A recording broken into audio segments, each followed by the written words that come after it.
নমস্কার, আমি অ্যাস্ট্রোলজার শ্রী অরিজিৎ। আজকে সরাসরি আবার লাইভে আপনাদের কাছে চলে এসেছি। সবাইকে প্রথমেই জানাবো শুভ তৃতীয়া।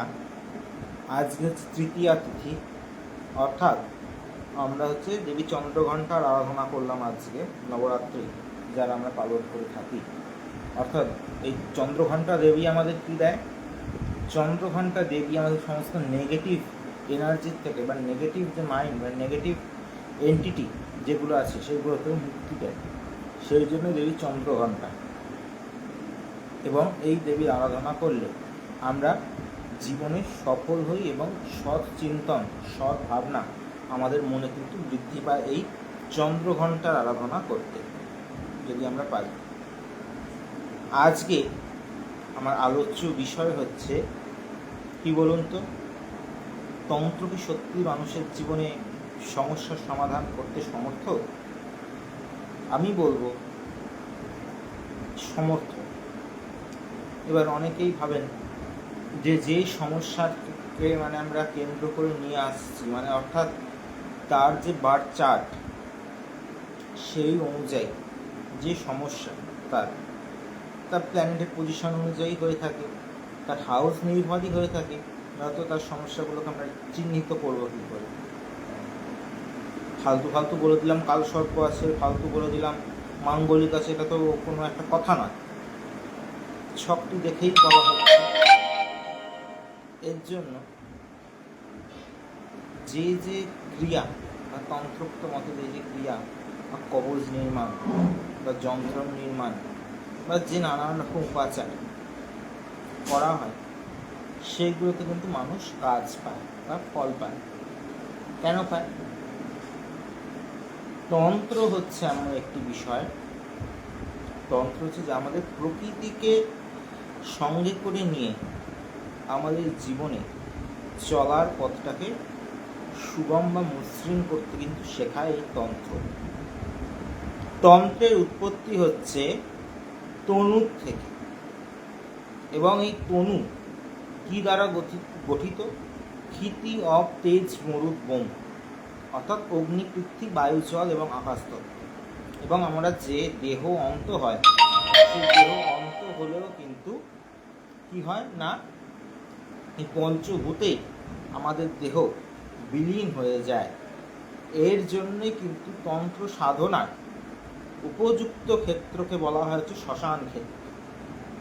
এর একটি মাত্র কারণ শ্মশানে একমাত্র আমাদের যে পঞ্চভূতের দেহ বিলীন হচ্ছে, এবং আমাদের যে আত্মা, সেই আত্মা কিন্তু যখন সঙ্গে সঙ্গে দেহ নাশ হয়ে গেল, সে আত্মা কিন্তু আর কোনো জায়গা না পেয়ে পরমাত্মার খোঁজে কিন্তু তখন রওনা দিচ্ছে। অর্থাৎ সেই জন্যই শ্মশান ক্ষেত্র কিন্তু তন্ত্র সাধনার শ্রেষ্ঠ ক্ষেত্র বা শ্রেষ্ঠ পীঠ। এছাড়াও যেটা আমার আলোচ্য বিষয়, এইগুলি কি মানুষের জীবনে কাজ করে, নাকি সত্যি সত্যি ভণ্ডামো বা ভাওতাবাজি? আমি বলবো আজকে আমরা যে অক্সিজেন নিচ্ছি, আমরা যে বেঁচে আছি, এই অক্সিজেনকে কি আমরা চোখে দেখতে পাচ্ছি না তো। আমরা যে আজকে অন্ধকার একটা ঘরে একটা যে সুইচ মেরে দিচ্ছি, সঙ্গে সঙ্গে কিন্তু লাইটটি জ্বলে যাচ্ছে, সেই বিদ্যুৎকে কি আমরা চোখে দেখতে পাচ্ছি না তো। অর্থাৎ অনেক কিছুই কিন্তু আমাদের চোখের আড়ালে কিন্তু ঘটে, কিন্তু চোখের আড়ালে ঘটেও যে জিনিসটি বাস্তবায়িত হয়, সেই জিনিসটিকেই কিন্তু আমরা চোখে দেখতে পাই। এই বাস্তবায়িত জিনিস, অর্থাৎ বাস্তবে আমরা যে সমস্যার মুখোমুখি হচ্ছি, সেই সমস্যা যখন আমরা তন্ত্রোক্ত ক্রিয়াকাণ্ডের মাধ্যম দিয়ে তার যথোপযুক্ত প্রতিকার, প্রতিবিধান, পূজা অর্চনা, হোম, যাগ, যজ্ঞ বা কোনো ক্ষেত্রে কালার থেরাপি, স্টোন এর মাধ্যম দিয়ে যখন আমরা সে সমস্যা থেকে মুক্ত হচ্ছি, তখন কিন্তু সেই জিনিসটির বাস্তবায়ন ঘটছে। অর্থাৎ তন্ত্র বা ঈশ্বর বা প্রকৃতি যাই বলুন না কেন, সব কিছুই কিন্তু মনুষ্য শরীরের ঊর্ধ্বে গিয়ে, অর্থাৎ জাগতিক কোনো কিছুর ঊর্ধ্বে গিয়ে যে সুপার ন্যাচারাল পাওয়ার আছে, সেই পাওয়ারের সন্নিকটে গিয়ে ইউনিভার্সকে আমার যে উইশ সেটাকে জানান দেওয়া, সেইটি হচ্ছে কিন্তু তন্ত্র। তাহলে বলবেন আমরা তো ঘরে বসে ঈশ্বরকে সাধনা করতে পারি, বা ঈশ্বরের জপ করতে পারি, বা ঈশ্বরের আরাধনা করতে পারি, তাহলেই তো আমরা সমস্যা মুক্ত হই। কিন্তু সেই ক্ষেত্রেও আবার কিন্তু আসছে। কেন বলুন তো? রামকৃষ্ণদেব বলেছিলেন, সেই ক্ষেত্রে আমার প্রসঙ্গটি চলে আসছে, যে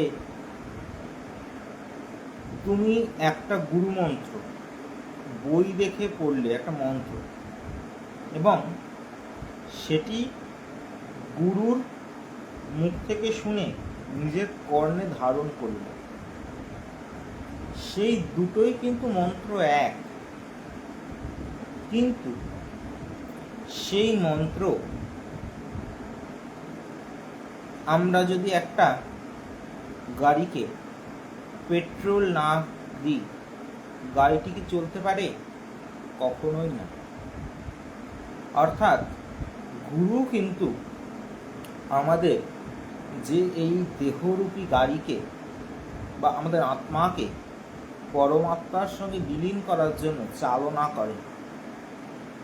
অর্থাৎ গুরু কিন্তু আমাদের যে মন্ত্রটি কর্ণে দিলেন, সেই মন্ত্রের মাধ্যম দিয়ে আমরা আমাদের যে অতীন্দ্রিয় জগতের সঙ্গে একত্রিত হতে পারি কিন্তু এই গুরু মন্ত্রের মাধ্যমে। কিন্তু আপনি সেই মন্ত্রটি নিজে একটি বই থেকে পড়ে জপ করলেন, মন্ত্রের না বুঝলেন কোনো মানে, না বুঝলেন কোনো কিছু,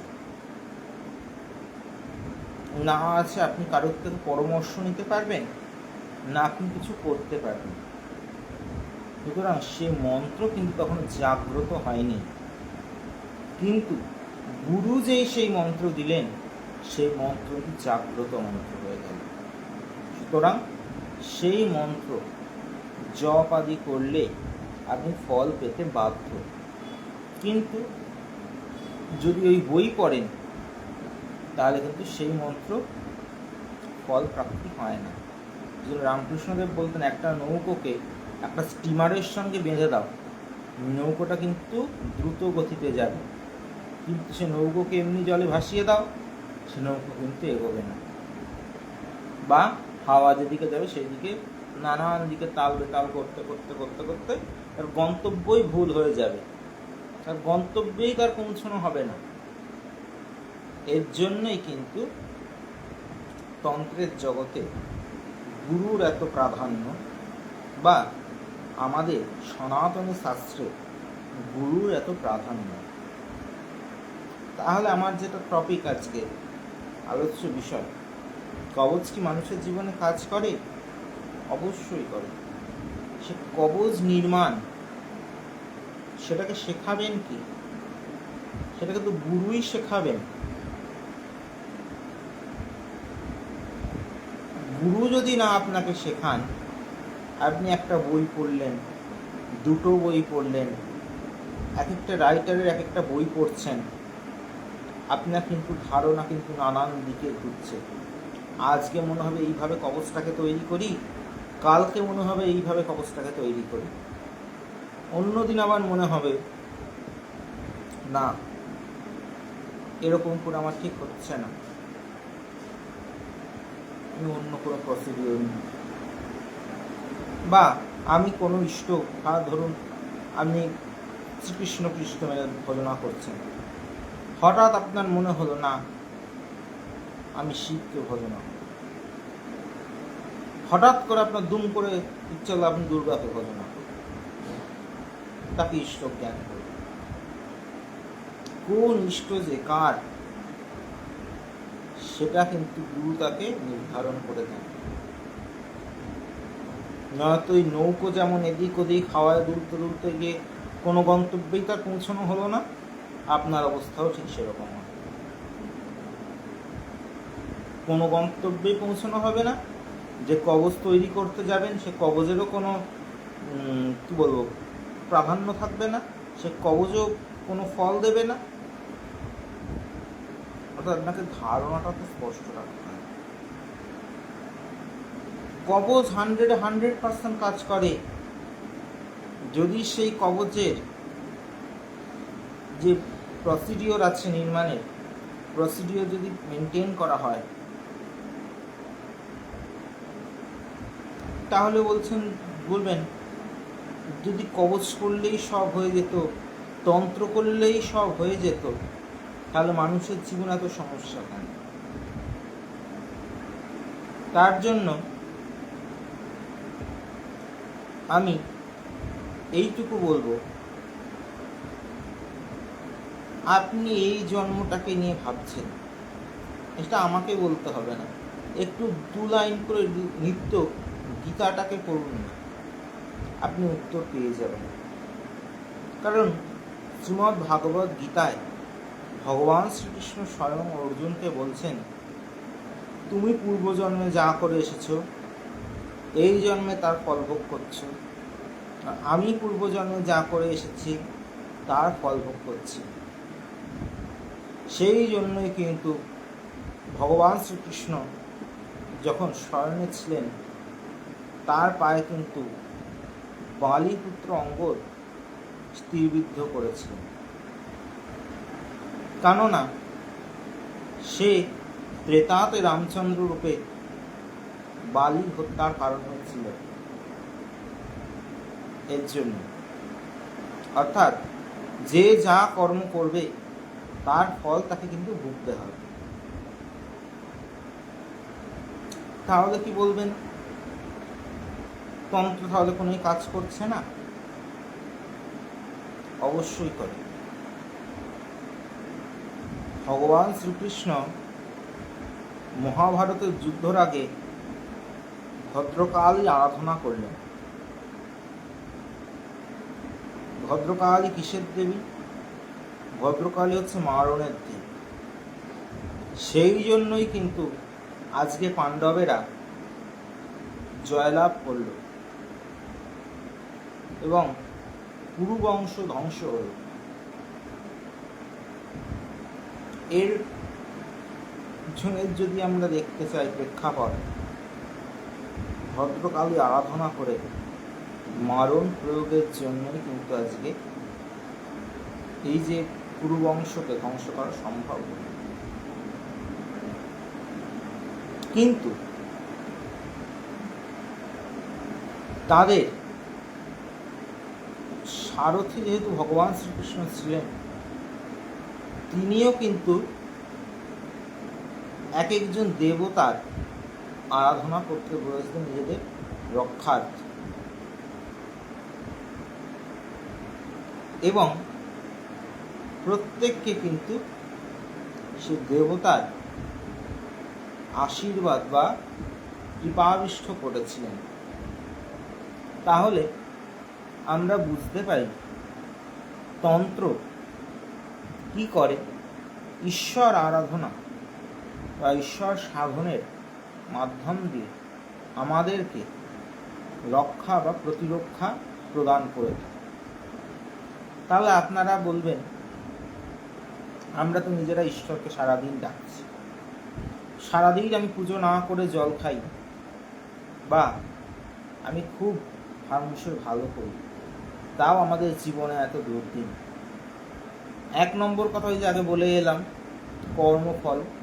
পূর্বজন্মে যে কর্ম করেছিলেন সেই কর্মের ফলটি আপনাকে কিন্তু এ জন্মে এসে ভুগতে হচ্ছে। তাহলে কি তন্ত্র সে সমস্যা থেকে মানুষকে বের করতে সমর্থ নয়? অবশ্যই সমর্থ। সেই ক্ষেত্রে একটি কথাই বলা যায় যে সাধারণের যা বোধগম্য নয়, সাধারণের যা সীমানার বাইরে, হাতের নাগালের বাইরে, সেই অসাধারণই কিন্তু সাধারণকে পরিচালিত করে। সেই অসামান্য শক্তি যে সাধক সাধনের মাধ্যম দিয়ে প্রাপ্ত করেছেন, সেই প্রাপ্ত শক্তি কিঞ্চিত কণা মাত্র আপনার সেই জীবনে যদি প্রতিফলিত হয়, আপনি কিন্তু সমস্যামুক্ত হন। কেন হন? শ্রী মা বলতেন, অর্থাৎ সারদামণি বলতেন, ঈশ্বরের নাম করলে যে ক্ষেত্রে খাল কাটত, সেই জায়গায় ছুঁচু। অর্থাৎ আপনি যে ব্যক্তি বা সাধকের মাধ্যম দিয়ে ক্রিয়াটি করান না কেন, আপনার জীবনে ধরুন একবারে অ্যাক্সিডেন্টের জন্য মৃত্যুযোগ ছিল, সেই জায়গায় হয়তো আপনার একটা আঙুল ভেঙে যাবে, কিন্তু আপনার সেরকম বড় কোনো ক্ষতি হলো না। এর জন্যই কবচ, এর জন্যই তন্ত্র। আর ঘোর এই কলিযুগে তন্ত্র মানুষকে কিন্তু প্রত্যক্ষ ফল দেয়। তাহলে বলবেন, আমরা যে নিত্য দেবদেবী আরাধনা করি, সেগুলো কোনো ফল দেয় না? তাদের তো আমরা নিজেদের দোষেই নিজেরা নষ্ট করেছি। আগে আমরা যদি কিছুদিন আগে ফিরে যাই, আমাদের যে ঠাকুমারা ছিলেন, ঠাকুমারা কিন্তু ঠিক সন্ধ্যাবেলা হলে সন্ধ্যার সময়টুকুতে সন্ধ্যাবাতি দিয়ে ঈশ্বরের একটু নাম গান করতেন। বা আগে প্রত্যেক পূর্ণিমাতে অধিকাংশ বাড়িতে সত্যনারায়ণের ব্রত করা হতো। আগে অধিকাংশ বাড়িতে, প্রত্যেকটি বাড়িতে অমাবস্যা পূর্ণিমায় দিনগুলিকে পালন করা হতো। নানান রকম বার ব্রতের মাধ্যমে তার জীবন অতিবাহিত করত। কিন্তু বর্তমানে আমাদের কর্মব্যস্ততা আমাদের জীবনকে দ্রুত গতি সম্পন্ন করে দিয়েছে, আমাদের আর সেইটুকু বসার সময়টুকু নেই। সেটা আমি বলবো না অন্যায়, অবশ্যই ন্যায়। কারণ বর্তমানে আর্থিক পরিস্থিতি যদি সুদৃঢ় না থাকে, মানুষ কখনোই তার জীবনে সুখ স্বাচ্ছন্দ্য ভোগ করতে পারে না। সেই জন্যে কিন্তু এই তন্ত্রের পথকে কিন্তু মানুষ বেছে নিতে বাধ্য। তন্ত্র কি করে? মানুষের জীবনে প্রত্যক্ষ ফল প্রদান করে। কি প্রত্যক্ষ ফল প্রদান করে? আপনি যে সাধন ভজন করতে পারছেন না,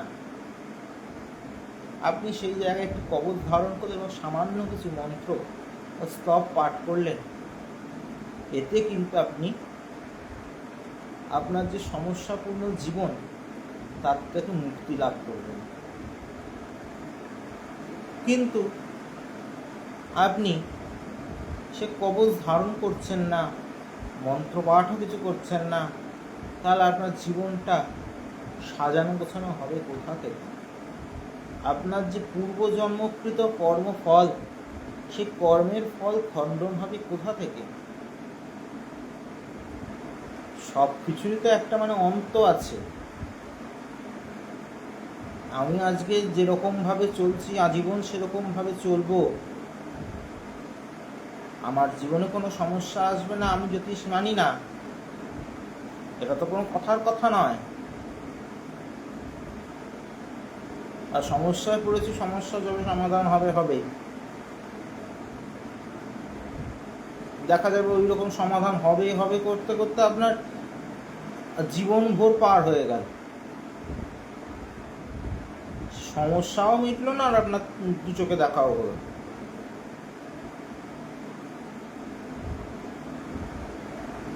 এর জন্যই কিন্তু তন্ত্র মানুষকে ইনস্ট্যান্ট ফল দেয় এবং যে সমস্যাগুলি আছে সেগুলোর থেকে মানুষকে প্রোটেকশন দিয়ে থাকে। এর জন্য হয়তো তন্ত্রের এত গুরুত্ব, তন্ত্র সাধনার এত গুরুত্বপূর্ণ ভূমিকা। কারণ সে সাধক সাধন করছেন, সে তো আর আপনার মতো 32 জায়গায় ঘুরে বেড়াচ্ছেন, সে তো আর আপনার মতো কোনো মানে কি বলবো মানে সারাদিন যে কর্মব্যস্ত জীবন, সে কর্মব্যস্ত জীবনে সে থাকলেও তার কর্ম কিন্তু অন্য কর্ম, অর্থাৎ তার সাত্বিক কর্ম। কিন্তু আমরা সারাদিনে সাধকের কর্মের সঙ্গে যদি সাধারণ মানুষের কর্মকে যদি একটু নিজেরা বসেও ভাবি, তাহলে দেখতে পাবো যে সাধারণ মানুষ সারাদিন কীভাবে জীবন অতিবাহিত, সেটা আমাকে আশা করি বলতে হবে না।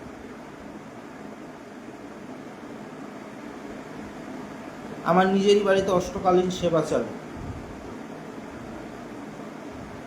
আমি কতটুকু সময় মানুষের জন্য কথা বলি, কিন্তু যারা যারা ফোন করে আমি কিন্তু তাদের সবার সঙ্গে কনসালটেন্সি করি, আর মানুষ সমস্যায় পড়ে আমাকে ফোন করে।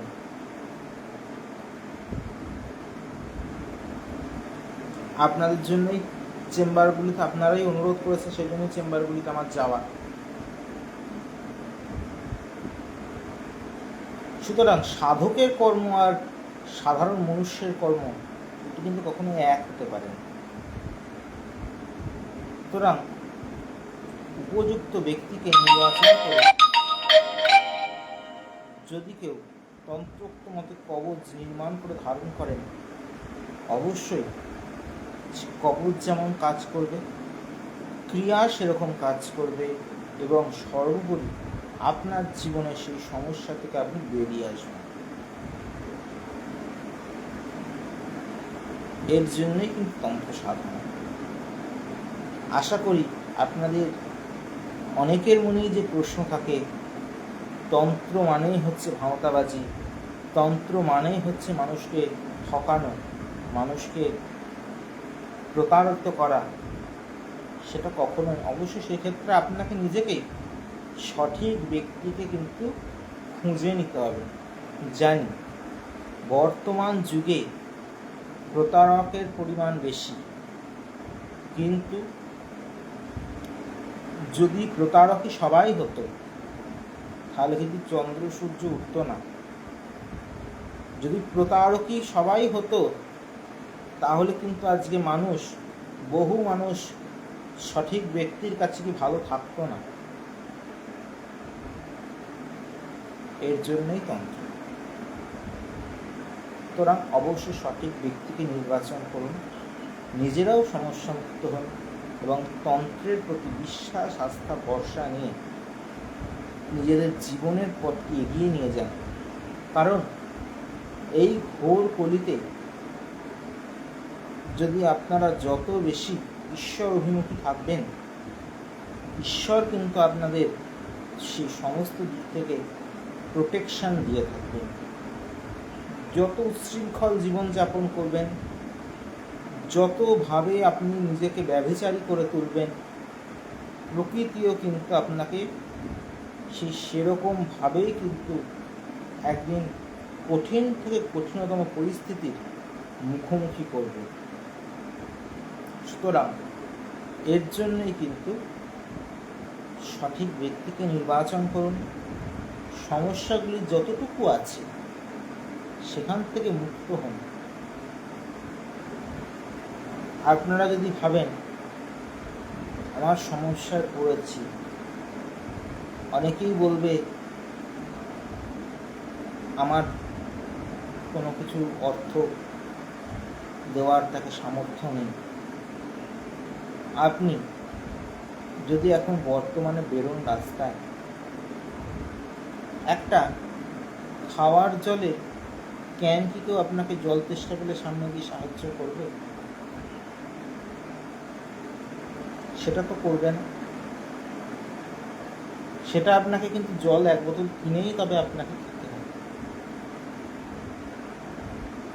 সুতরাং অর্থ প্রত্যেকটি মানুষের জীবনে যেমন উপার্জন করে কষ্ট করে, সেই অর্থকে সঠিক কাজে লাগানোটাও কিন্তু মানুষের গুরুত্বপূর্ণ মনুষ্যত্বের ভূমিকা রাখে। সেই জন্য সঠিকভাবে যদি অর্থকে ব্যয় করতে পারেন, সঠিক ব্যক্তির হাতে যদি আপনার নিজের সমস্যাগুলিকে সমাধান করতে পারেন, ওই যে আগেই বললাম, বর্তমানে প্রতারকের পরিমাণ বেশি। আপনাকে অনেকেই বলবে বিনামূল্যে করে দেবো, আপনাকে অনেকেই বলবে যে একদম আমি কবজের সামান্য পরিমাণ মূল্য নিলাম, কবজ হয়ে গেল। কখনোই না। তন্ত্রের এক একটি দ্রব্য যদি কেউ অরিজিনাল ভাবে দেয়, দিয়ে কবজ নির্মাণ করেন বা প্রয়োগ যদি অরিজিনাল একদম প্রসিডিওর মেনে যদি কেউ ফলো করেন, সেই পথ যেমন আপনার খরচ সাপেক্ষ, আমি বলি না যে হিউজ খরচ সাপেক্ষ, কারণ আমি নিজে পার্সোনালি আপনাদের প্রত্যেকে যাতে মানে কি বলবো, সবাই যাতে সাধারণ মানুষরা যাতে আমার থেকে সুবিধা পান, আমি কিন্তু সেই রকম সুবিধাজনকভাবেই আমি আমার রেটস ফিক্সড করি। কিন্তু একবারে বিনামূল্যে করে দেবো, একবারে একটি টাকাও নেব না, বা একবারে সামান্য পরিমাণ অর্থ দিলেই করে দেবো, সামান্য পরিমাণ অর্থ কাজ হবে কীরকম বলুন তো? সিটি গোল্ডের চেন যেমন দুদিন পরে কালো হয়ে যাবে, ফেলে দিতে হবে, ঠিক সেরকমই কাজ। আর সোনার চেন যেমন আজীবন আপনি গলায় পরে থাকতে পারবেন, তাও কালো হবে না, সেই ক্ষেত্রেও কাজ। আর কোন কাজটি আপনি চান সেটি আপনার নিজের ব্যক্তিগত ব্যাপার। তন্ত্র এইটুকু বলতে পারি কাজ করে, এইটুকু বলতে পারি মানুষ সমস্যা মুক্ত হয়। এবং যারা যারা তন্ত্রের বিশেষ বিশেষ প্রয়োগাদি করে থাকেন, তারা প্রত্যেকেই জানেন তন্ত্র মানুষকে প্রতিরক্ষা প্রদান করতে সমর্থ।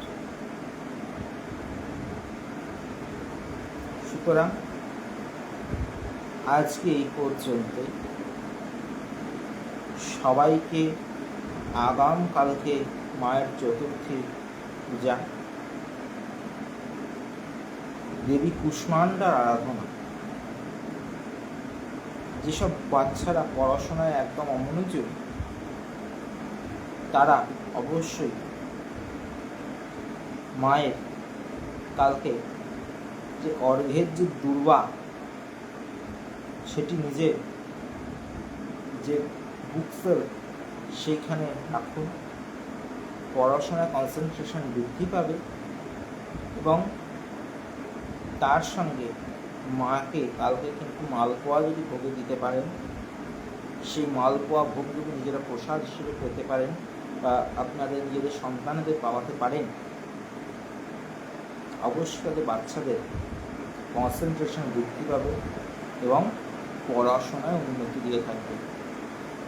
কারণ কুষ্মান্ডা হচ্ছে কি বিশাল ব্রহ্মাণ্ড স্বরূপিণী দেবী। আজকে এই পর্যন্তই।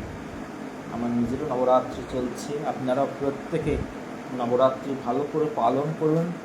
মাতৃকৃপা সকলের শিরে বর্ষিত হোক। আর যারা যারা কঠিন থেকে কঠিনতম সমস্যায় আছেন, ভাবছেন কী করে আমরা সমস্যামুক্ত হব, অবশ্যই সামনে দীপান্বিত অমাবস্যা। আমি নিজেও গৃহমন্দিরে মাকে কিন্তু প্রতিষ্ঠা করে সারা রাত্রিব্যাপী মায়ের আরাধনা করে থাকব। যারা যারা ভাবছেন সমস্যামুক্ত হতে চাই, আপনাকে বিশ্বাসযোগ্যভাবে আমরা মনে করি আমরা আপনার কাছে গেলে প্রতারিত হব না, তারা অবশ্যই যদি বিশ্বাস আস্থা ভরসা নিয়ে আসেন, মায়ের আশীর্বাদে এইটুকু বলতে পারি আপনাদের যে যা সমস্যা নিয়ে আসবেন সেই সমস্যা মুক্ত মা অবশ্যই আপনাদেরকে করে আপনাদের পরিপূর্ণ করে দেবেন। আজকে এই পর্যন্তই, দেখা হচ্ছে পরবর্তী কোনো লাইভে। জয় তারা, জয় মা তারা, জয় জয় তারা, হর হর মহাদেব।